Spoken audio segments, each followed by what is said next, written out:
Hey, I'd like to welcome you to another episode of the Mission Matters Startup Garage Podcast, your source for all things startups. My name is Adam Torres. You can follow me on Instagram at AskAdamTorres. Keep up with my book releases, book tour schedule, signings, all that other good stuff. Always love to connect with you there. And as always, if you'd like to apply to become a co-author of one of my upcoming books, just head on over to the website, missionmatters.com, and click on Become an Author to apply. All right, so today I have Dr. Robert Cucin on the line, and he's founder and CEO over at BioSculpture Technology. Robert, welcome to the show. Thank you for having me on, Adam. So I'm excited to get into today's topic. So we're going to talk a little bit more about BioSculpture's disruptive technology. But before we do that, tell us a little bit more about BioSculpture Technology, please. Sure. The company is a medical device manufacturer, and our corporate mission is literally to unleash the artist and the surgeon for cosmetic procedures and develop innovative science-based solutions for treatment applications. We aspire to be a leading manufacturer and developer of medical devices and procedures for handling adipose tissue, fat. We target the liposuction and the body sculpting market, the bariatric treatment market, and the fat autograft and adipocyte-derived stem cell processing markets. So those are the three areas that we concentrate on, basically everything fat. Mm-hmm. So I think that's a great transition. I understand that you're working on some new disruptive treatments now as we speak. Can you tell us a little bit more about that? Sure, and that's exceedingly topical right now with COVID. Because with COVID-19, the principal comorbidity is obesity and type 2 diabetes. And that's what we address, although we were addressing it prior to this pandemic. The fat that's deep inside your abdomen, the visceral fat, that you can't pinch, it acts like a gland, and it secretes evil cytokines or cellular hormones that hijack the liver's metabolism. So the net effect is it secretes resistin, which antagonizes insulin, and it means the sugar can't go into your brain, can't go to your muscle, so you're always hungry and you have no energy, and it winds up just going in the urine. And that's, of course, where you get the name sweet urine or diabetes mellitus. And it secretes angiotensin, which gives you high blood pressure, and a whole bunch of other cytokines, interleukins, which are inflammatory and cause autoimmune diseases and cancers. And that's why the incidence of cancer, as well as everything else, is up in people who are obese. And in the old days, we used to think that somebody who was just obese was basically a pig. They couldn't control their appetite. Mm-hmm. What we now understand is they're chemically challenged. Because the bottom line is, if sugar doesn't reach your brain, you're going to be hungry. And, and if the fat inside your stomach is secreting a hunger hormone, most potent hunger hormone known, neuropeptide Y, and ghrelin, you're really going to be hungry because those chemicals work directly on the brain. So the net effect of it is once you get too much visceral fat, you've got type 2 diabetes, and you are not going to lose that weight no matter what you do. So what we can do, which couldn't really be safely done before, is to reduce the volume of that intra-abdominal fat. And wonderful things happen when you do that. When it's done in lower animals, diabetic strains of dogs are no longer diabetic. Hypertensive strains of rats are no longer hypertensive, and animals lose a huge amount of body fat for the small amount of visceral fat that's removed, that intra-abdominal fat. You remove a small amount of that in comparison to the total amount of fat in the body, and then basically those animals wind up skinny. And the only thing we've done that's even remotely close to this in humans to this point, in patients, is when we do a lap band, people have also taken out the omentum. Now, the omentum is the apron of yellow fat that hangs down from the stomach.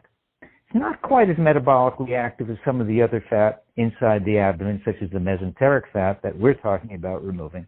But nevertheless, if you remove it and you do that in conjunction with a lap band, the patient loses more weight than if they just had a lap band alone.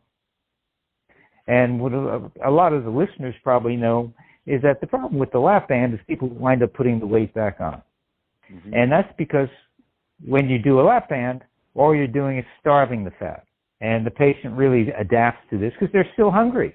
The visceral fat is still putting out those chemical, those bad chemicals.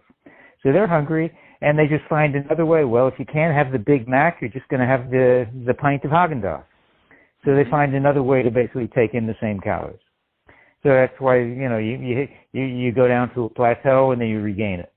The other bypass procedures, if you do omentectomy together with a bypass, and it's not a particularly aggressive bypass, again, you get an additive effect. If you bypass so much bowel that everything you eat is winding up in the toilet, obviously you can't really improve on that result. So if you do omentectomy in conjunction with a really aggressive bypass, you're not going to get any additional improvement. But what we plan to do is to take out the fat that's in the mesentery, and that's the fat that's most metabolically active, as the endocrinologists know that from treating regional ileitis, Crohn's disease, and ulcerative colitis.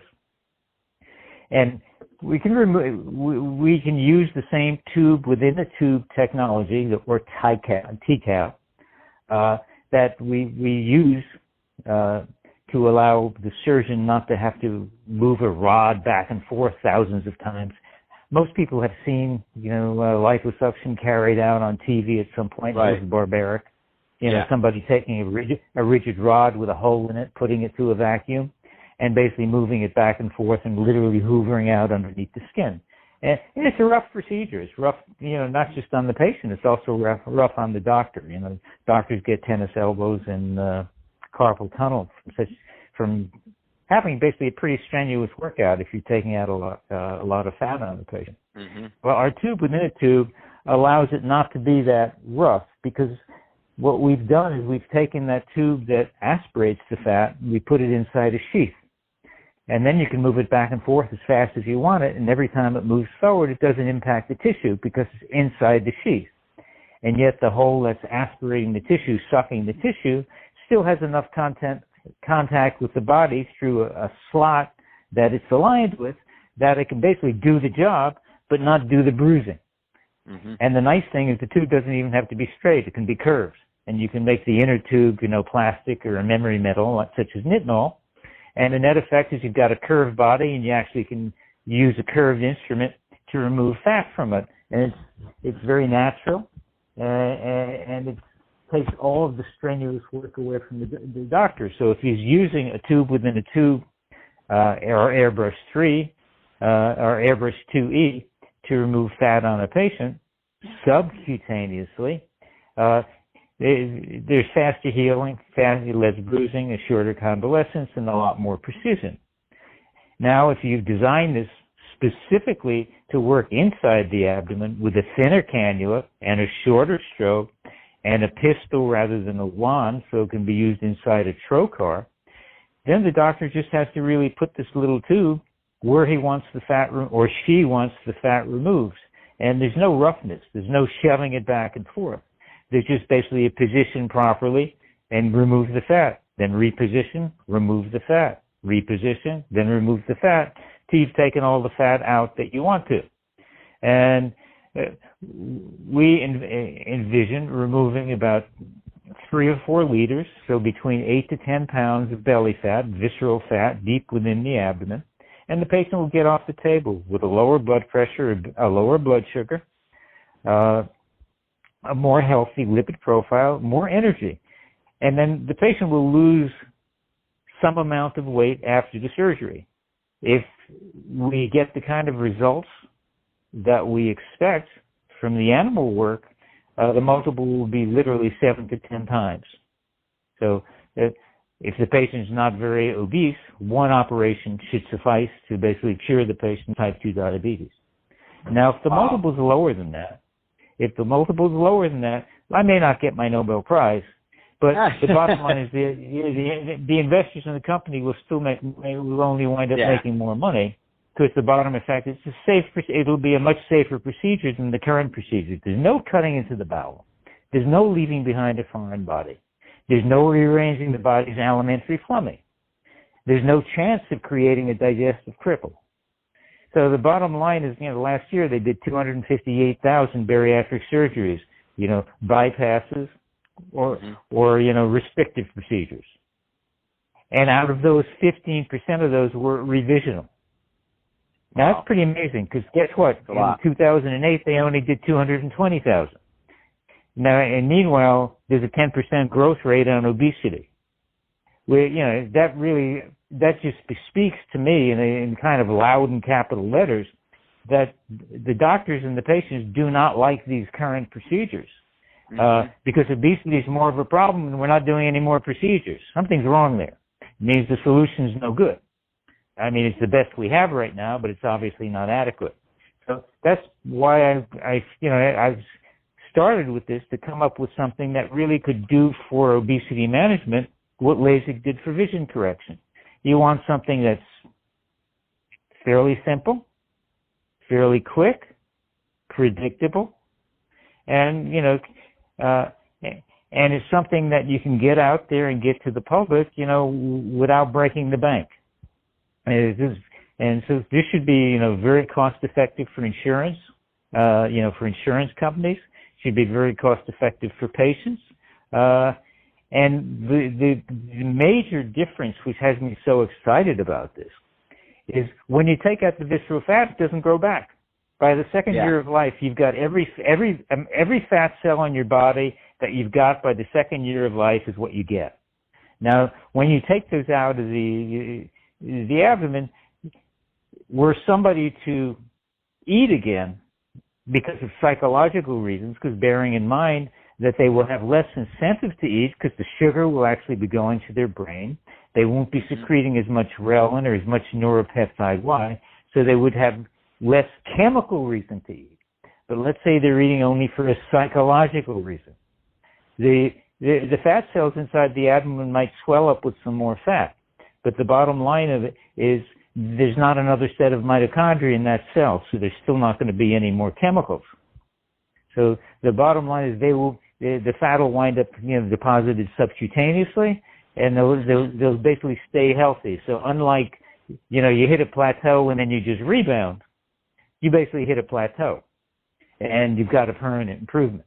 So that's the good thing about this, that it should be a permanent result, that the procedure can repeat it until you finally get the patient down to an ideal weight. And why that's awesome. So relevant today is because diabetes is the leading cause of kidney failure requiring dialysis, the leading cause of non-traumatic amputations, and, one of the leading causes of blindness. I mean, obesity doesn't just kill you. I mean, it makes your life kind of unpleasant, if you're walking around blind without feet. And aside from the fact that about $10,000 a year for every obese patient, it's expensive. And once people go on once somebody goes on dialysis, it's $100,000 a year. These are the comorbidities that will hit just breathing, but certainly any time you get a stressor like a pandemic, any bad infection, those are the people that are going to drop like flies. So, Robert, and that's what yes, sir. So, Robert, that being said, where is this technology at right now? So, meaning in the process, is it available? What stage is it in? I mean, give us a little bit more of a feel on like the go-to-market on the technology. Great answer. Now, so far as the tube within a tube technology for liposuction first, basically that's already out there. We've got a pneumatic device that's selling right now, and we're going to convert to an electrical one. I have a device that a single cannula device which vibrated, which makes it move through the tissue with less resistance, which I licensed out to Ethicon. That was out and basically created the power-assisted liposuction market. We have an electrical version of that one that we will be bringing in. But as to the third device, which is the one that we were really addressing with the visceral lipectomy, the pistol device with the skinnier cannulas, that device, we're approximately 40 weeks from our 510K and being able to use that on the first patients. When we do it on the first patient, so figure it about a year, When we do it on the first patients, we'll be treating beer bellies and muffin tops without making any claims for additional weight loss. Then we'll just follow those patients for 2 years and see how much weight they lose. Mm-hmm. And based on that, then you get to make your claims, and then you get to go to Medicare and Medicaid and talk to them and say, listen, these are the numbers. We've improved the health of these people. We want a CPT code that this gets to be a reimbursed procedure. And at that point, you're basically off to the races. And man, that's exciting. Kind of the it's so exciting right now. Yeah. Yeah, it really is. And I mean, a year to basically get that out there is pretty fantastic. I don't have the slightest, as I said, quite honestly, I don't have the slightest doubt that this is going to work. I just don't know how effective it's going to be. I don't know, if it's going to take, yeah, I don't know what the multiple is going to be. I know the patient will get off the table and be happy because, basically when the guys come into my office and they don't like their beer bellies, they're always upset to find out that most of the fat is really deep inside. And you really can't get at it doing liposuction. So right off the bat, they're going to be happy that you basically flattened their abdomen a little bit. And then kind of like the extra reward is when you lose a fairly significant multiple beyond that. That's what really gets exciting because what do we really want? We want to have more energy. We want to feel better. And that's what taking out that bad fat is. It's really just a horrible problem, and it's proven so correct because you notice the minorities are the ones, the blacks and the minorities are the exact ones, the Hispanics, are the exact people who are mainly impacted by COVID-19. Why? Well, 55% of them are obese. So it explains, it's a stressor to the body. And, you kind of start with some genetics that you start with that we don't really have any handle on how to address. But what we can do is we can address the fact that if a teen is an obese girl, if she's a chubby teen and she winds up being an obese mother, that obese mother is going to have a child that's got a lot more visceral fat than the child of a mother who's, normal weight. And that's really, if we want to change the obesity spiral, that's where we have to go. And to be able to go there, you have to have a procedure that's safe enough to be able to use on the. Now, I believe and I hope that this will be a procedure that will allow us to intervene at that point in time and actually change the course of the disease. Man, that's exciting. That is exciting, Robert. So, Robert, if somebody's listening to, and I can talk to you about this all day long, but we're about out of time. If somebody's listening to this and they want more information on BioSculpture Technology, what's the best way for them to reach out and to learn more? Sure. They can go to the company's website. It's biosculpturetech.com, biosculpture, TECH.com. And if they want to learn more about EVL in particular, they can go to www.evl.technology, one of the newer domains, technology. And those are two sites where they can kind of, get started on it. Fantastic. Well, Robert, it's been great having you on the show today. I'm really excited about what you're working on and what that can mean going forward. I'm going to have to bring you back on the show in a year or so after we get this first group of people treated and done, and just kind of keep up with this progress, because I know I agree with you. I mean, just based off of what you're saying, it makes a lot of sense, and I think it's going to be really disruptive and help a lot of people. More importantly, it's going to help a lot of people. So investors are going to be happy with, patients are going to be really happy with this. And to the audience, as always, thank you for tuning in. Hope you got a lot of value out of this. If you did, don't forget to subscribe to the podcast, leave me a review on the Apple iTunes Store, and if you're watching this on our YouTube channel, Mission Matters Startup Garage, definitely give that a subscribe, but also leave us some comments on the video. Love to know what you thought and what kind of projects and startups you got going on. And Robert, thanks again for coming on the show.